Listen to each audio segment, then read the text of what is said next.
एक बार ये हुआ कि मैं बीएससी सेकेंड ईयर में ही पढ़ रहा था, तो दूसरे गांव में संगीत प्रोग्राम था, तो उसमें भी मैं गया। तो हमारे एक मित्र थे, वो भी आए थे और उन्हीं के पास से उनको जानने वाला लड़का खड़ा होगा, तो मैं साइड में खड़ा था। तो लड़के ने कहा जो आम तौर पर लड़के कहते हैं, उसने यही कहा कि ऐसा कोई पत्ता नहीं जिसको हवा लगी ना हो।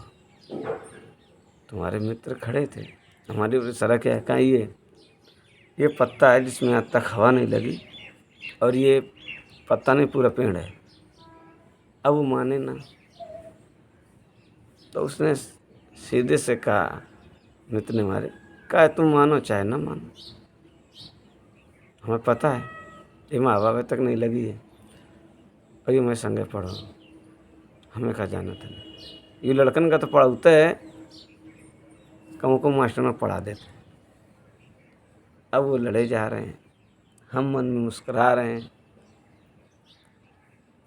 वो कहे मनवे न कर, वो कहे ना मानो तुम, क्या हमें पता है। तो अक्सर ऐसा हो जाता है, क्योंकि जब लड़के आपस में बात करते हैं तो फिर लड़कियों की बात तो आती ही है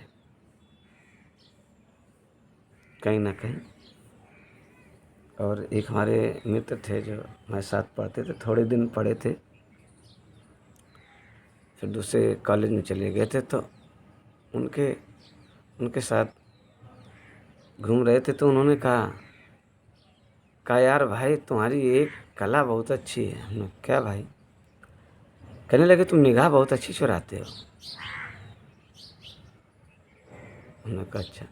क्या? हमने देखा तुमको कि तुम्हारी निगाह चुराने की जो कला है वो बहुत ज़बरदस्त है।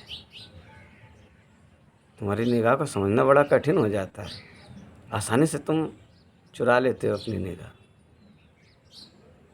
तो हमने हंस दिया, न कोई बात नहीं, क्योंकि असल बात गुरुजी ने हमारे कहा था, आध्यात्मिक गुरु कि तुम अधिक देर तक किसी से निगाह नहीं मिला सकते।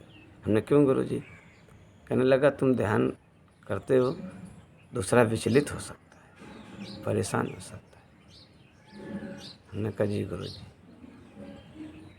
मैं क्यों किसी को परेशान करूं या परेशानी का कारण बनूं। तो जो बता दिया जाता था और चिंतन कर लेता था कि सही है गलत, काम में वैसा ही करता था। आगे कहानी बाद में बताएंगे। ख्याल रखिए अपना।